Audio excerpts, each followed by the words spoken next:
This is called a windfall. This is a windfall period. This is like a gift from God.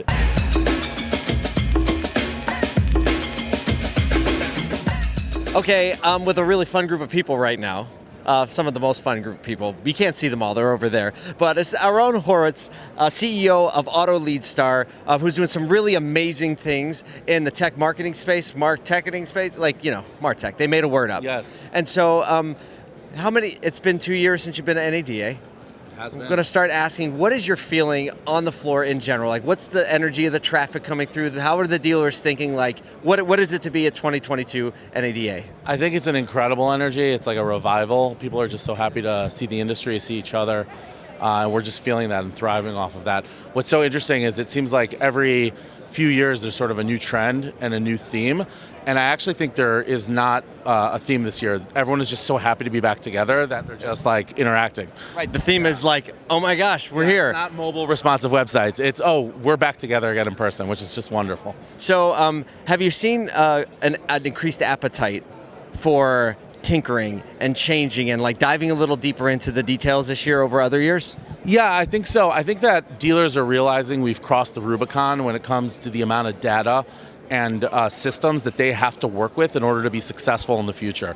And so what they're all trying to think about is actually how do they take all this tech and all this tech noise and background it? I mean, how does it become automated? How does it become simple so that they can focus on bringing their particular character and flavor to it? And that is, I think, a very important phase we're at. If you think about, like, for example, the evolution of music, right? There was an article, I think, by maybe Nicholas Negroponte, who said that, there was a time when digital music first came out in the 80s where every song you listened to just had synths and noise because people were so into the fact that you could make music digitally rather than analog that they would then highlight that.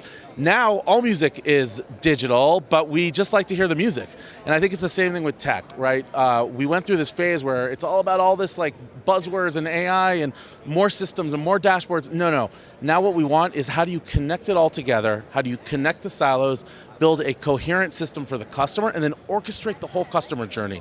That's what everyone seems to be into, which is, I think, the place where we should be now. Okay, what do you think is the most overused buzzword in automotive tech today?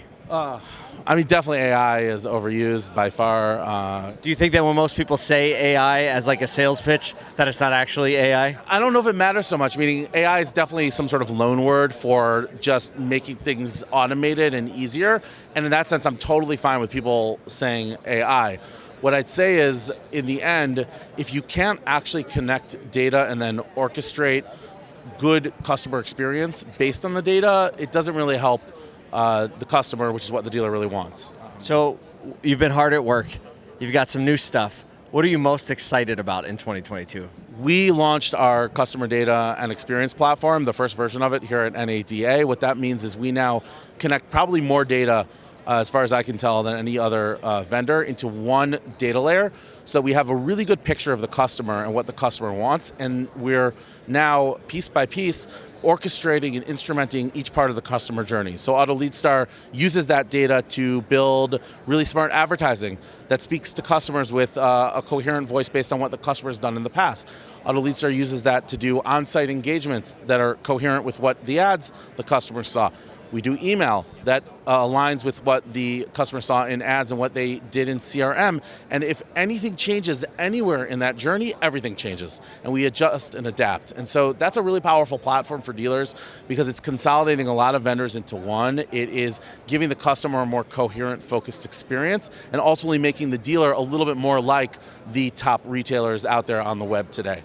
Right, because you say more like the top retailers out there on the web today. You mean non-automotive retailers, right? Yes, I do, and there are some very good automotive retailers out there as well, but non-automotive retailers do a very good job of making sure that the touch points that the customer has with the brand are coherent. So give us an example of a digital retailer, not automotive, that is doing a good job with this, and something that people might be familiar with. Yeah, so Amazon is one that comes to mind, but I think sometimes of Crocs, the shoe company, which I've studied. They do a really good job of adapting their advertising, their email and whatnot based on what you do and how you adapt and how you adjust, and it always feels like they're up to speed with the latest thing you were looking at. Okay, so give me an example. What might that look like? I'm not a Crocs shopper typically, but talk about how that might roll out from the typical consumer journey. Right. So I spoke to someone there about some of their internal stuff. If you think about a customer showing up to a digital store, never having looked at anything. So can we predict, based on certain behaviors or characteristics in their website browser, what's the best thing to show them first? What coupon, what offer, what color shoe? Yes, the answer is yes. If you do it well, you can actually get a leg up immediately when the person shows up on the website. Then they take a step, right? They create a different scene. Let me hold you for a second. So Sure. I show up, I'm not a Crocs customer, I show up on the website and they're like, oh, this guy, we're gonna show him a black Croc, right? Okay, and if we show him the black one, he's gonna respond. I don't know if to show you a black Croc. So again, there's like all these collaborative filtering, models, and you try to figure out something that can work. Okay, so that's step one, right? They show me that. Okay, and then you just go away, right? Let's say you did something that was engaged. Then they send out an email because maybe they already have your email from a previous interaction, and it has a couple different shoes in it. They see what you touch, what you engage with, what you look at the most, or flow through clicking. And then when you come back, maybe that's adjusting the website and what you're seeing. Or maybe now they've put you in a certain ad audience. Well, to do that, they may have to take the CRM data and onboard it to Google or Facebook or what have you. Doing all that automatically and adapting it is what dealers need to be doing. So just as an example, CRM data changes daily. Some dealers like to say, oh, it's garbage in, garbage out, but like really dealers do put a lot of effort to have a clean, hygienic CRM. Why is that data not being used daily to adapt the advertising audiences, or why is that data not being used daily to change the emails that the customers get? Why is a customer who looked at a sedan seeing an email for an F-150?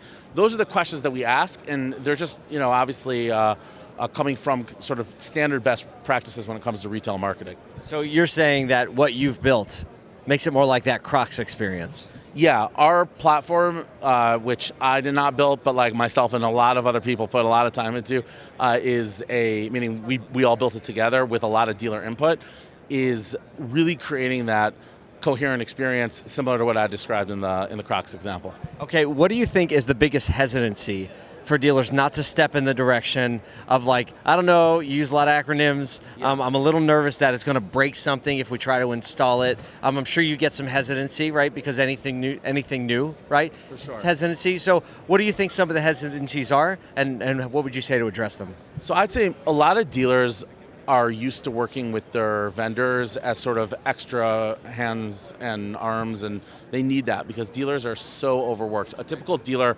marketer that's running a business that generates $70 million a year, right?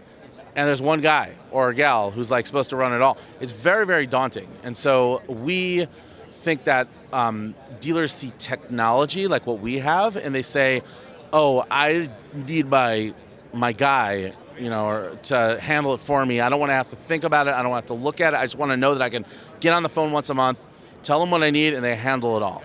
And what we try to say to dealers is that, technology now is at the point where it can do that for you.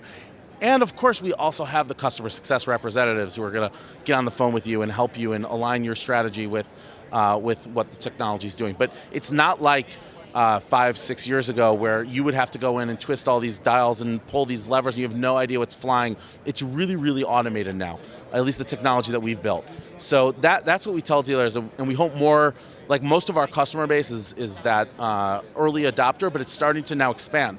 We see dealers who 2 years ago would never have been ready for our products now asking to take a serious look at them. So parting words. Dealers are heading into 2022. So much change, so much transition. There's a lot going on, and think people, oh, here, we'll let you through. We'll let you through. Go ahead. Hey, always let the dealers through. Yes, he said make it exciting. Yeah. Hey, there's things going on here. There's things going on here. So 2022, people are in the mood to tinker a little bit, right? They understand it's not going to stay this good forever, so they're looking at ways now while the sky is blue, right, to like make some changes, make some adjustments. What is your advice to them? So if I'm a dealer, I'm looking at the average unit, the profit the dealers are making on an average unit is up 265% over normal times. This is called a windfall. This is a windfall period. This is like a gift from God. There is serious capital now flowing through what is seen as more of a legacy retail operation. Take that money, go invest it in building out digital infrastructure and becoming as absolutely lean and ready to roll for what's going to come in 2 years. And I think that this is an amazing, amazing gift to have had these past 2 really difficult years result in something that is going to feed dollars into the longevity of a business that employs millions of people, that's critical to communities around the country, and is just such an important part of our lifeblood as a middle-class democracy. So good luck to dealers. Invest. I love it. Aharon, thank you so much for taking some time. Thank you for all the hard work you're doing. It means a lot to us and the industry. Around. Hey, it takes all of us. Talk to you.